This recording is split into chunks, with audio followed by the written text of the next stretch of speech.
Wassalatu wassalamu ala asrofil anbiya'i wal mursalin wa ala alihi wa sahbihi ajma'in amma ba'du.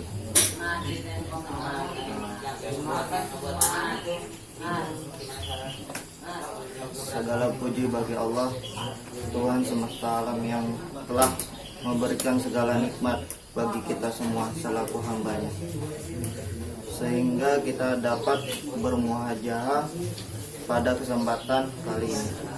Sholawat serta salam selalu kita curahkan kepada baginda Nabi Muhammad Sallallahu Alaihi Wasallam, juga para sahabatnya dan para keluarganya hingga akhir zaman. Wahai saudara-saudaraku yang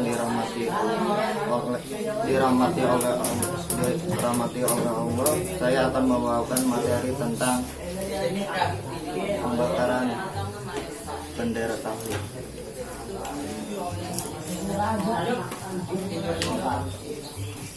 Kriminalisasi terhadap umat Islam kini semakin terlihat jelas. Mereka orang-orang yang tidak suka terhadap Islam dan membenci Islam tak akan berhenti untuk terus membungkam dakwah Islam.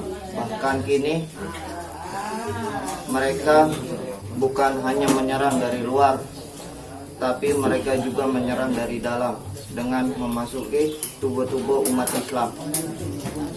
Mereka meracuni pikiran-pikiran umat.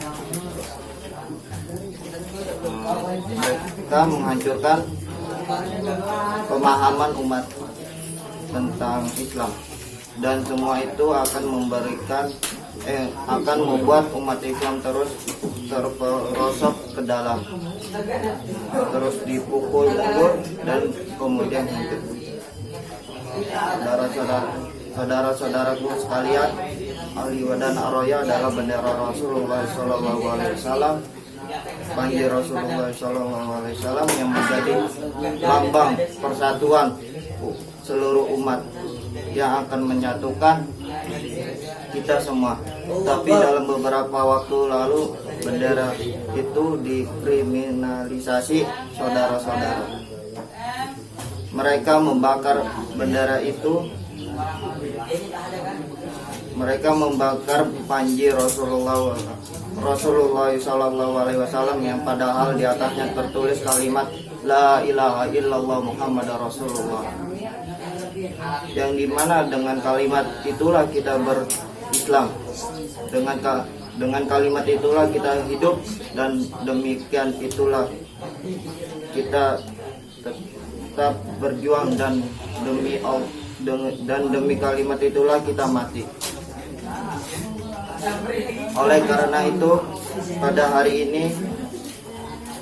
pada saat ini kita berkumpul menjadi satu di tempat yang sama dengan tujuan yang sama, yaitu li kalimatillah la ilaha illallah Muhammadur Rasulullah.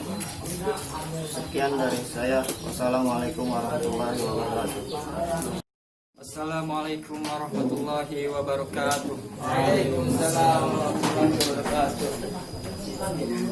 Innal hamdalillah nahmaduhu wa nasta'inuhu wa nastaghfiruh wa na'udzu billahi min syururi anfusina wa min sayyiati a'malina.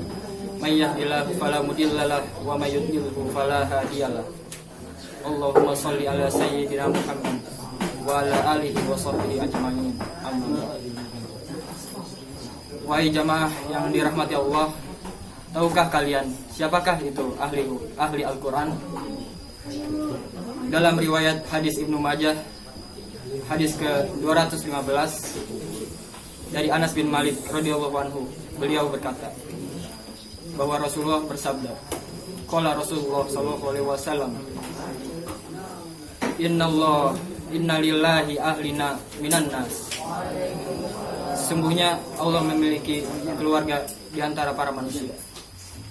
Lalu para sahabat bertanya, ya Rasulullah, manhum? Wahai Rasulullah, siapakah mereka? Lalu Rasulullah pun menjawab, hum ahlul Quran, ahlullah wa khassatuhu.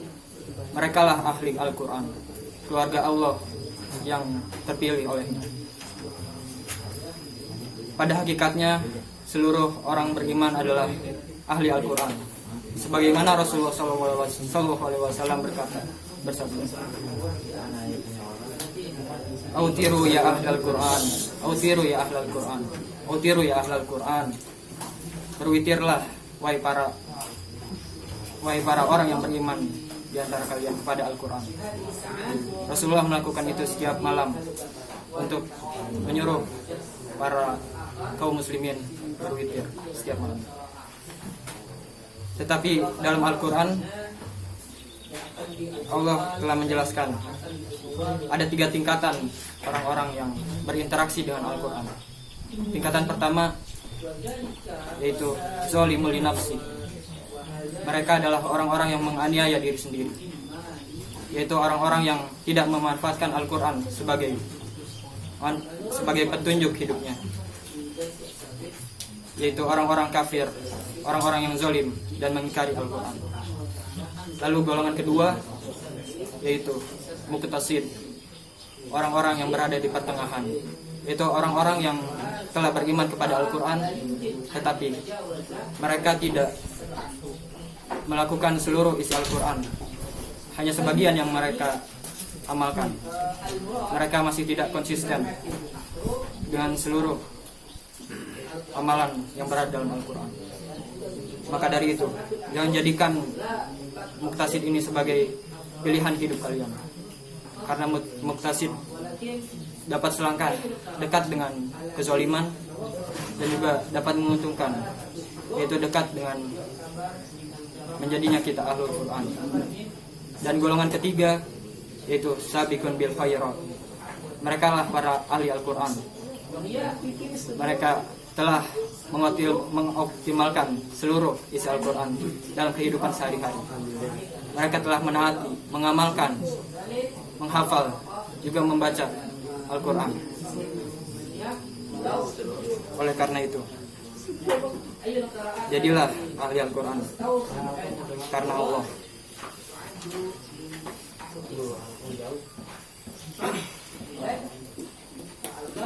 Dan mereka juga selalu tidak lupa untuk bertawadu, karena seluruh kemampuan akan pemahaman Al-Quran mereka semata-mata hanyalah karunia dan rizki dari Allah. Itulah ahli Al-Quran yang senantiasa memenuhi hidupnya dengan Al-Quran. Semoga dengan adanya ceramah ini dapat meningkatkan keimanan kita dan juga dapat menyadarkan hati kita akan pentingnya menjadi ahli Al-Quran sebagai petunjuk hidup kita. Akhirul kalam, wassalamualaikum warahmatullahi wabarakatuh. Alhamdulillah rabbil alamin wal aqibatu lil muttaqin wala udwana illa 'alal zalimin. Asyhadu an la ilaha illallah wa asyhadu anna Muhammadan abduhu wa rasuluh. Amma ba'du. Allahumma shalli wa sallim wa barik ala sayyidina Muhammad wa ala alihi wa sahbihi wa tabi'ina bi ihsanin ila yaumiddin. Saudara sekalian, Allah Subhanahu wa taala pernah berfirman dalam Al-Qur'an surat Al-Asr, wal asr, yang artinya demi waktu. Bukan hanya dalam surat Al-Asr, tapi juga Allah bersumpah dalam surat-surat yang lain yang di dalamnya menerangkan waktu-waktu. Betapa waktu itu sangat penting bagi manusia, sangat istimewa, sangat berharga, sehingga Allah berkali-kali bersumpah untuk waktu. Di antaranya wal fajar, demi waktu demi pagi ya, demi pagi. Walayalin asyar, dan malam-malam yang 10. Ada juga wadduha, demi waktu duha. Ada juga dan banyak lagi. Banyak Allah Subhanahu wa taala berfirman dengan mengawali sumpah waktu. Nah, apa hakikatnya sumpah itu? Kalau dulu bangsa Arab itu bersumpah untuk agar menyedot perhatian orang. Jadi betapa yang akan disampaikan itu penting gitu. Makanya orang-orang dahulu itu kalau ada sesuatu yang bersumpah, kalau ada sesuatu yang penting selalu diawali sumpah. Seperti informasi peperangan atau yang sifatnya mendesak. Selain itu juga sumpah itu digunakan untuk sesuatu yang istimewa. Ya, istimewa dan berharga seperti waktu. Waktu itu sangat berharga. Waktu bisa membuat orang menjadi mengakibatkan orang sehat atau sakit. Waktu juga bisa membuat orang yang menggunakan waktu. Jadi ada yang bisa bukan mengolah. Ada orang-orang yang bisa mengatur waktu dan tidak bisa mengatur waktu. Dan itu berdampak kepada dirinya, yaitu bisa menjadi sukses dan bisa juga menjadi orang-orang yang rugi. Waktu juga sangat menentukan. Sebagaimana kisah pada zaman dahulu Bani Israel, bukan Bani Israel, salah satu Bani Israel. Ketika itu ini seseorang bukan Bani. Seseorang dari kaum Yahudi dahulu pernah membunuh 99 orang. Lalu di akhir hidupnya ia berusaha untuk menemukan kebenaran. Nah, beliau bertanya kepada pendeta, tapi dia tidak menemukan jawaban yang memuaskan. Hingga dia itu berjalan ke suatu tempat yang itu tuh sudah ditunjukkan oleh orang. Jadi orang ini ingin mencari kebenaran intinya. Nah, di dalam perjalanan orang ini meninggal. Tetapi dia sudah berada dalam jalan menuju kebaikan. Maka malaikat bingung antara malaikat yang yang ingin memasukkannya ke neraka, maksudnya apa ya?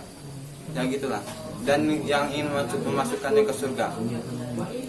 Lalu di situ dihitung antara langkah dari darul kufur, dari kehidupan yang dulunya yang rusak kepada kota yang ditujunya, yaitu kota yang di sana dia itu ingin mencari kebenaran.